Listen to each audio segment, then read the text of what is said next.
बघ लोकांची मागणी आहे. जे नियमित कर्ज परतफेड करतात त्यांना जो काही शासनाने निर्णय घेतलाय 50,000 रुपये इन्सेंटिव्ह देण्याचा, त्यामधून कोल्हापूर, सातारा, सांगली, पश्चिम महाराष्ट्रातले जे पूर परिस्थितीमध्ये ज्यांना शासनाच्या माध्यमातून आपण मदत केली होती 2018-19ला, कार्यकारिणीच्या बैठका घेतल्या आणि जिल्ह्यातून प्रमुख जे पदाधिकारी आहेत ते सर्व पदाधिकारी आज प्रमुख पदाधिकारी आज या ठिकाणी शिवसेनेमध्ये दाखल झालेत. मी त्यांचं सगळ्यांचं शिवसेनेमध्ये स्वागत करतो.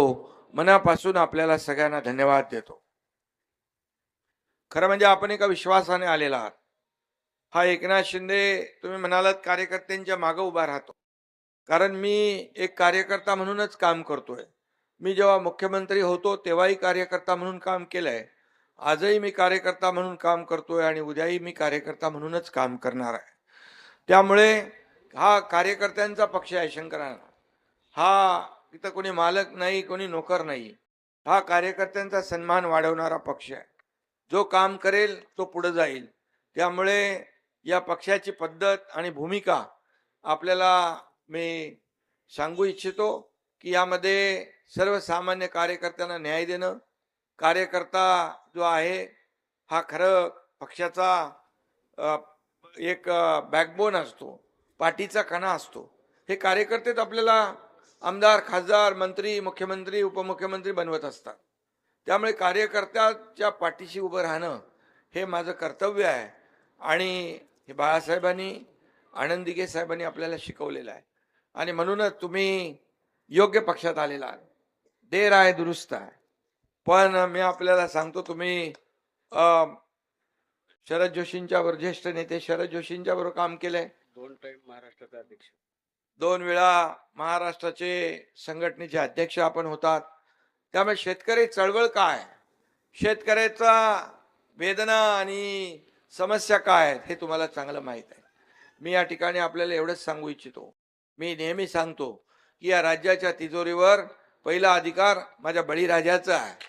आणि म्हणून मी मुख्यमंत्री असताना जेव्हा शेतकरी सन्मान योजना केली, 6,000 रुपये थेट शेतकऱ्याच्या खात्यात जमा होऊ लागले. आदरणीय प्रधानमंत्री मोदी साहेब 6,000 रुपये त्या सन्मान योजनेत देत होते, आणखी 6,000 रुपये आपण टाकू लागलो. पीक विमा योजना सोपी केली. अनेक निर्णय आम्ही घेतले.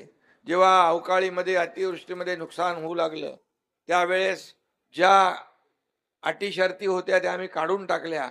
NDRFचा नियम काढून टाकला, 2 हेक्टरचा नियम काढून टाकला. सततच्या पावसामुळे होणारं नुकसान मिळत नव्हतं, ते देण्याचा आम्ही निर्णय घेतला. आणि आता ऑक्टोबर-नोव्हेंबरमध्ये झालेली अतिवृष्टी, शंकरांना त्यामध्ये शेतकऱ्यांसाठी आम्ही 32,000 कोटीचं या ठिकाणी पॅकेज जाहीर केलं. त्याचं वाटप सुरू झालं, कारण मी म्हणालो होतो की शेतकऱ्यांची दिवाळी काळी होऊ देणार नाही. आणि त्यामुळे त्याप्रमाणे आम्ही शेतकऱ्यांच्या मागे उभं राहिलोय. आता तुम्ही आलेला आहात. आता शेतकऱ्यांना पूर्ण महाराष्ट्रभर तुम्ही एक मोठी चळवळ जी आहे, ही चळवळ तुम्ही सुरू केलेली आहे. तुम्ही त्या चळवळीचा प्रमुख भाग बनलेला आहात. त्यामुळे यापुढे मी आपल्याला सांगतो, जेवढे शिवसेनेमध्ये यापूर्वी देखील शेतकरी कार्यकर्ते, पदाधिकारी, नेते आलेले आहेत, या सगळ्यांची मोठ बांधून या ठिकाणी शेतकऱ्यांसाठीच महाराष्ट्र पिंजून काढायचा आहे. शेतकरी, आपण म्हणालात की शेतकऱ्याला न्याय मिळाला पाहिजे आणि म्हणून शेतकऱ्यासाठी जेवढं जे काही करता येईल तेवढं आपण या ठिकाणी करू. आम्ही निवडणुकीच्या वेळेस लाडक्या बहिणीची योजना देखील सुरू केली आणि त्याचबरोबर शेतकऱ्याचं कर्जमाफीचं पण आम्ही आश्वासन दिलेलं आहे. मी आपल्याला आश्वासन देतो की योग्य वेळी शेतकरी कर्जमाफीचा निर्णय देखील होईल. त्याच्यासाठी कमिटी आपण गठीत केलेली आहे. त्यामुळे आम्ही जे जे बोललोय ते सगळं करणार आहे. आम्ही प्रिंटिंग मिस्टेकवाले महायुती नाही आहे. आता तर तुम्ही आमचा भाग झालेला आहात. त्यामुळे ज्या काही अनेक सूचना आहेत, ज्या काही आपल्याला आणखी जी काही धोरणं आहेत, पॉलिसी आहे, भूमिका आहे, ती आपल्या माध्यमातून देखील या महाराष्ट्रामधले ज्या काही समस्या आहेत शेतकऱ्यांच्या बाबतीमध्ये त्या आपल्याला, तुम्ही BRS मध्ये काम केलंय, MRS, BRSचा लीड केला महाराष्ट्राचा. तुम्ही जेल भोगलेला आहे शेतकरी आंदोलनामध्ये. आणि त्यामुळे तुम्हाला मी एवढंच सांगतो की हा शेतकऱ्यांचा, कष्टकऱ्यांचा, लाडक्या बहिणींचा, लाडक्या भावांचा पक्ष आहे शिवसेना. आणि त्यामुळे आपल्याला कुठेही आपण परिवारामध्ये आलेला आहात आणि खऱ्या अर्थाने लोक विश्वासाने येतात. आज बघा इथं भुमरे मामा आमचे सर्व मराठवाड्यातले लोक आहेत. अनेक पदाधिकारी या ठिकाणी आलेले आहेत. अनेक लोकप्रतिनिधी प्रवेश करतायत. हा सिलसिला जेव्हापासून मी मुख्यमंत्री झालो तेव्हा देखील आपल्याला माहित आहे की या राज्यामध्ये बदल घडवणं आवश्यक होतं. कारण सर्वसामान्याचं सरकार आवश्यक होतं. बाळासाहेबांच्या विचाराचं सरकार आवश्यक होतं. शेतकऱ्यांच्या विचाराचं सरकार आवश्यक होतं. माझ्या लाडक्या बहिणींना मदत करणारं सरकार आवश्यक होतं. आणि म्हणून तुम्ही म्हणालात की जसं दानशूर आहेत तसा धाडसी देखील आहे. त्यामुळे त्यावेळेस धाडस दाखवण्याचं काम एकनाथ शिंदेने केलं आणि या राज्यामध्ये सर्वसामान्यांच्या मनातलं सरकार आपण आणलं. आणि त्याप्रमाणे महायुतीला या राज्यातल्या लोकांनी भरभरून दिलं. विधानसभेत देखील कमी वेळामध्ये दुसऱ्या क्रमांकाचा शिवसेना पक्ष झाला. नगर परिषदेमध्ये दुसऱ्या क्रमांकाचा पक्ष झाला. महापालिकांमध्ये दुसऱ्या क्रमांकाचा पक्ष झाला. आता झालेल्या जिल्हा परिषदांमध्ये देखील शिवसेना हा दुसऱ्या क्रमांकाचा पक्ष झाला. हे सगळं या आपल्या महाराष्ट्रातल्या तमाम जनतेच्या आशीर्वादाने या ठिकाणी होत आहे. म्हणून आपण एकत्र काम करूया आणि एक मोठी टीम शेतकऱ्यांची आपण तयार करा. शेतकऱ्यांचा आपला एकच लक्ष असलं पाहिजे, शेतकरी सुखी झाला पाहिजे, शेतकऱ्याच्या आत्महत्या कमी झाल्या पाहिजे, शेतकऱ्याला न्याय मिळाला पाहिजे. अशा प्रकारच्या भूमिकेतून आपण पुढे जाऊया. एवढंच आपल्याला सांगतो. जे सर्व पदाधिकारी आज शिवसेनेमध्ये आलेले आहेत शेतकरी संघटनेचे आणि जिल्ह्यातून आपण सगळे आलेले आहात. इथं सगळे आहेत. मी सगळ्यांची नावं घेत नाही, परंतु ही कार्यकारिणी जी आहे,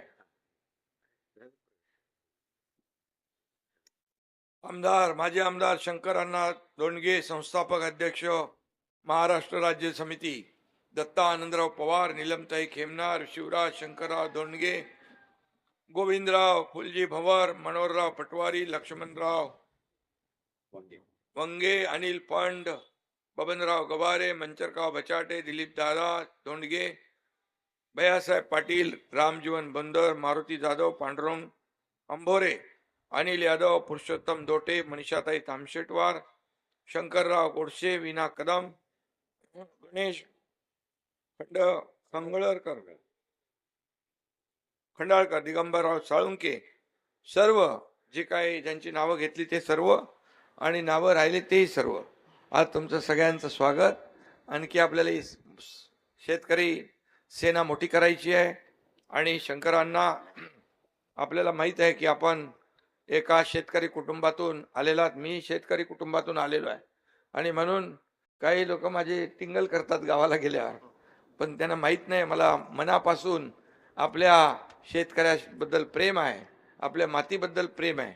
आणि म्हणून ते मी नेहमी करतच राहणार. आणि शेतकऱ्याला एक चांगलं आयुष्य जगण्याची संधी या ठिकाणी त्याचा प्रगती झाली पाहिजे, यासाठी आपण सगळ्यांनी मिळून काम करूया. धन्यवाद. जय हिंद, जय Maharashtra. No reason on the spot decision. Uday सामंतला फोन लाव, लागतो का बघ. लोकांची मागणी आहे, इथे रोजगार नाही मिळत, इथं MIDC पाहिजे, जागा द्यायला तयार आहेत. हो साहेब, नक्की आपण आचारसंहिता लागली की ताबडतोब कारवाई त्याची करू आणि MIDC मंजूर करू. तर शब्द देऊ मी त्यांना. हो साहेब, आपल्या आदेशाप्रमाणे मंजूर होणार. हा, मग बघा नंतर आदेश डावलू गडबड करायचं नाही. नाही, नक्की होणार. हा, ठीक आहे, ओके, थँक्यू. या ठिकाणी मला मगाशी येताना सांगितलं रोजगार नाही, तुम्ही MIDC ला जागा द्या. MIDC चे मंत्री उदय सामंत यांना मी तुमच्याकडे पाठवतो, बैठक घ्या आणि इथं रोजगार निर्माण करा. करतो, बघतो, पाहतो वाला काम एकनाथ शिंदेचं नाही. No reason on the spot decision. Uday सामंतला फोन लाव, लागतो का बघ. आणि म्हणून मी आपल्याला सांगतो, डॉक्टर नहाते आप लोगों के है चाहते, और लोग भी है आपके चाहते, इसलिए म्हणून तुमचा विजय पक्का होईल. 24/7 काम करणारा डॉक्टर आहे आणि एकनाथ शिंदे पण 24/7 काम करणारा आहे.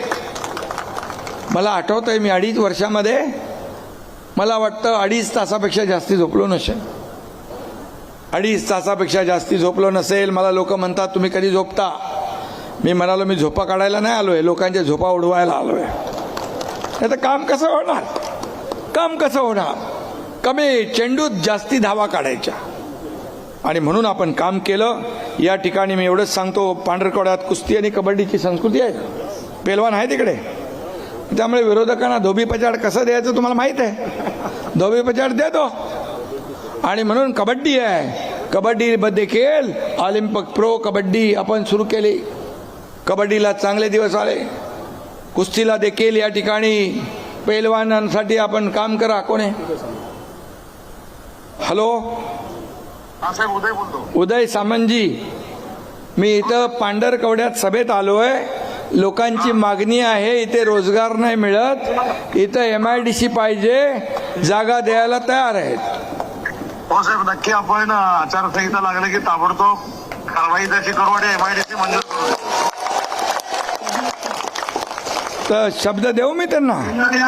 हो साहेब आपल्या आदेशाप्रमाणे मंजूर होणार. हा मग बघा, नंतर आदेश डावलू गडबड करायचं नाही. नाही नाही नक्की नक्की होणार. त्या बहिणीने चांगला जोडा दाखवला आणि घरी बसवून दिलं. आणि थोडकी नाही तर 232 आमदार निवडून आले महायुतीचे. आणि तुमच्या आपल्या बाळासाहेबांच्या विचारांच्या शिवसेनेचे कमी जागा लढवून आपण 60 आमदार निवडून आले. हे तुमच्या सगळ्यांच्या आशीर्वादाने. आणि म्हणून कुणी माईकाला आला तरी सुद्धा लाडकी बहीण योजना कधीही बंद होणार नाही. हा शब्द आहे तुमच्या भावाचा. जो बोलतो ते करतो, जे नाही बोलत ते पण करतो. कमी बोलतो, जास्ती काम करतो. आणि म्हणून मी आपल्याला एवढं, जय श्रीराम वाले इकडं आहेत. अयोध्यामध्ये राम मंदिर बाळासाहेबांचं स्वप्न साकार झालं, प्रधानमंत्र्यांनी केलं. आणि म्हणून या ठिकाणी सर्व अंबा मातेचं दर्शन घेऊन आम्ही आलोय. आणि आपल्याला मी एवढं सांगतो, मी या अमरावतीसाठी जे जे आवश्यक आहे ते या ठिकाणी दिलं जाईल. गेल्या अनेक वर्षाची परिस्थिती आपण पाहिली. कुणाकडे महापालिका होती एवढ्या वर्षात? सगळ्या पक्षांचा अनुभव तुम्ही घेतलेला आहे. आता शिवसेनेचा अनुभव घ्या. शिवसेनेचा अजेंडा आहे विकास, डेव्हलपमेंट, डेव्हलपमेंट आणि डेव्हलपमेंट. सर्वसामान्य माणसाच्या आयुष्यामध्ये चांगले दिवस आणण्यासाठी शिवसेनेचा जन्म झाला आहे.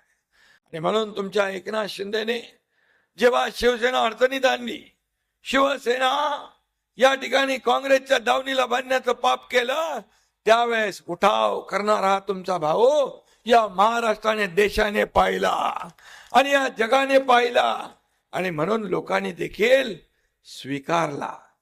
म्हणून लोकसभेत देखील आपला स्ट्राईक रेट चांगला, विधानसभेत देखील आपला स्ट्राईक रेट चांगला, झालेल्या नगर परिषदेमध्ये देखील आपले 70 नगराध्यक्ष निवडून आले. कमी लढलो आणि जास्त निवडून आलो. आणि म्हणून सर्वसामान्य माणसाला मला काय मिळालं यापेक्षा सर्वसामान्य माणसाला आपण काय दिलं हे बघणारे आम्ही आहोत. प्रॉपर्टी किती कमावली, संपत्ती किती कमावली, मालमत्ता किती कमावली, यापेक्षा माणसं किती कमावली आणि माणसांचं प्रेम किती कमावलं हे माझ्यासाठी महत्वाचं. एक सर्वसामान्य शेतकऱ्याचा मुलगा मुख्यमंत्री होऊ शकत नाही. काय एवढी जळमळ, काय एवढी पोटदुखी, काय एवढा द्वेष, का मत्सर. पहिल्या दिवसापासून मुख्यमंत्री जाणार, घटनाबाह्य मुख्यमंत्री. आता बोलत बोलत 2.5 वर्ष गेले. आताही तोच त्यांचा पाडा, काय म्हणतो, पाडा चालूच आहे वाचायचं. आणि म्हणून मी आपल्याला एवढंच सांगतो, हजारो लाखो लोक शिवसेनेमध्ये येत आहेत, या प्रवाहात सामील होत आहेत, बाळासाहेबांच्या विचाराशी प्रभावित होत आहेत. आणि म्हणून मी आपल्याला एकच सांगेन की आपण देणारे आहोत, घेणारे नाही. आणि म्हणून या सर्व सामान्य माणसाला सोन्याचे दिवस आले पाहिजे. माझ्या लाडक्या बहिणी फक्त 1500 रुपयात थांबता कामा नये. त्यांना मला लखपती झालेला बघायचं आहे, लखपती झालेला. आणि म्हणून हा एकनाथ शिंदे जेव्हा मुख्यमंत्री होता तेव्हा अनेक योजना राबवल्या. आताही देवेंद्रजी पुढे ते घेऊन चाललेत, आमची टीम काम करते. पण मी आपल्याला सांगतो, एकीकडे विकासाला चालना दिली, दुसरीकडे लोकाभिमुख कल्याणकारी योजना आम्ही केल्या. आणि म्हणूनच या महाराष्ट्राला आज आगळं वेगळं महत्व प्राप्त झालेलं आहे. आणि म्हणून मी आपल्याला एवढं सांगेन की विकास हाच आपला अजेंडा आहे, खुर्ची आपला अजेंडा नाही. ज्या लोकांनी आपल्याला खुर्चीत बसवलंय त्यांचे प्रश्न सोडवणं आपला अजेंडा आहे, त्यांच्या समस्या सोडवणं आपला अजेंडा आहे. आणि आता काही लोक एकत्र आले फक्त आपले अस्तित्व वाचवण्यासाठी, खुर्चीच्या मोहापायी एकत्र आले. पण आपला शिवसेना ही खुर्ची आणि सत्तेसाठी जन्म झाला नाही, सर्वसामान्य माणसाला न्याय देण्यासाठी आपला जन्म झालेला आहे. सोन्याचा चमचा घेऊन जन्माला आम्ही आलो नसलो तरी सुद्धा या महाराष्ट्रातल्या तमाम माझ्या माता भगिनी, लाडक्या बहिणी, भाऊ, शेतकरी यांच्या जीवनामध्ये सोन्याचे दिवस आणण्यासाठी आमचा जन्म झालेला आहे, हे मी या ठिकाणी अभिमानाने सांगतो. नमस्कार शेतकरी मित्रांनो, शेतकऱ्यांसाठी पुन्हा एक मोठी आनंदाची बातमी आलेली आहे. शेतकरी मित्रांनो, आपल्या राज्याचे मुख्यमंत्री व उपमुख्यमंत्री देवेंद्र फडणवीस व उपमुख्यमंत्री एकनाथ शिंदे यांच्यामध्ये डायरेक्ट सभेवरून एक कॉल झालेला आहे. म्हणजेच एकनाथ शिंदे यांचं भाषण चालू असताना एकनाथ शिंदे यांनी डायरेक्ट उपमुख्यमंत्री देवेंद्र फडणवीसांना कॉल केलेला आहे आणि शेतकऱ्यांचं सरसकट कर्ज माफ करायचं व रेग्युलर कॉल्यांना 3 लाख रुपये कर्जमाफी द्यायचं असा वादा त्यांनी केलेला आहे. शेतकरी मित्रांनो, तुम्हाला सर्वांनाच माहिती आहे की राज्यामध्ये मोठ्या प्रमाणात शेतकऱ्यांचा आक्रोश होत चाललेला आहे. शेतकऱ्यांना राज्य सरकारने कर्जमाफीची घोषणा केलेली आहे. निवडणुकीपूर्वी राज्य सरकारने शेतकऱ्याचा सातबारा कोरा करेन अशी घोषणा केलेली होती. आणि शेतकरी मित्रांनो, मला सर्वांनाच माहिती आहे की महाराष्ट्र राज्यामध्ये 56 लाख शेतकऱ्यांचं कर्ज माफ करण्याची घोषणा हे केंद्र राज्य सरकारने केलेली आहे. म्हणजेच आपल्या राज्याचे मुख्यमंत्री देवेंद्र फडणवीस यांनी 56 लाख शेतकऱ्यांचं सरसकट कर्ज हे माफ करणार म्हणून त्यांनी घोषणा केलेली होती. व तसेच आपल्या राज्याचे उपमुख्यमंत्री एकनाथ शिंदे यांनी सुद्धा केलेली होती. शेतकरी मित्रांनो, आता जवळपास याद्या ह्या आलेल्याच आहेत आणि आता ज्या कोणी शेतकऱ्याची EKYC बाकी असेल त्यांनी लवकरात लवकर EKYC करून घ्यावी. कारण की अवघ्या 1 ते 2 दिवसामध्ये त्यांच्या खात्यामध्ये पैसे जमा व्हायला सुरुवात होणार आहे. कारण की ज्या कोणी शेतकऱ्यांची EKYC झाली त्याच शेतकऱ्यांना हा लाभ मिळणार आहे आणि ज्या शेतकऱ्यांची EKYC राहिलेली असेल त्यांना 1 रुपयासुद्धा मिळणार नाही. त्यामुळे लवकरात लवकर EKYC करून घ्या. शेतकरी मित्रांनो, काही दिवस शिल्लक आहेत. शेतकऱ्यांच्या खात्यामध्ये रक्कम जमा व्हायला सुरुवातसुद्धा झालेली आहे. त्यामुळे शेतकरी मित्रांनो, जर का तुमची EKYC करायची राहिली असेल तर लवकरात लवकर करून घ्या. आता शेतकऱ्यांचं 2 लाख रुपयापर्यंत सरसकट कर्ज माफ होणार व रेग्युलरवाल्यांना 3 लाख रुपये मिळणार. आताची सर्वात मोठी घोषणा. शेतकरी मित्रांनो, आपल्या राज्याचे उपमुख्यमंत्री एकनाथ शिंदे व मुख्यमंत्री देवेंद्र फडणवीस यांच्याविषयी काय चर्चा झालेली आहे ते या व्हिडिओच्या माध्यमातून अगदी सविस्तर तुमच्या समोर आलेलेच आहे. त्यामुळे शेतकरी मित्रांनो, हा व्हिडिओ अगदी शेवटपर्यंत पहा. चॅनलवरती तुम्ही जर का नवीन आला असाल तर आपल्या चॅनलला लाईक, शेअर आणि सबस्क्राईब करायला विसरू नका. आणि हा व्हिडिओ जास्तीत जास्त शेतकरी बांधवापर्यंत नक्की पोहोचवा, जेणेकरून त्यांनासुद्धा या योजनेची माहिती मिळेल. शेतकरी मित्रांनो, हा व्हिडिओ जास्तीत जास्त शेअर करा. आपल्या राज्याचे उपमुख्यमंत्री एकनाथ शिंदे यांनी शेतकऱ्यांसाठी मोठी घोषणा केलेली आहे. भाषण चालू असताना भरसभेत त्यांनी डायरेक्ट मुख्यमंत्र्यांना देवेंद्र फडणवीस यांना फोन केलेला आहे आणि या फोनमध्ये ते नेमकं काय म्हणाले आहेत तुम्ही सविस्तर तुमच्या डोळ्याने बघू शकता. आणि हा व्हिडिओ जास्तीत जास्त शेअर करा. चॅनलवरती नवीन आला असाल तर आपल्या चॅनलला लाईक, शेअर आणि सबस्क्राईब करायला विसरू नका. धन्यवाद मित्रांनो. जय हिंद, जय महाराष्ट्र.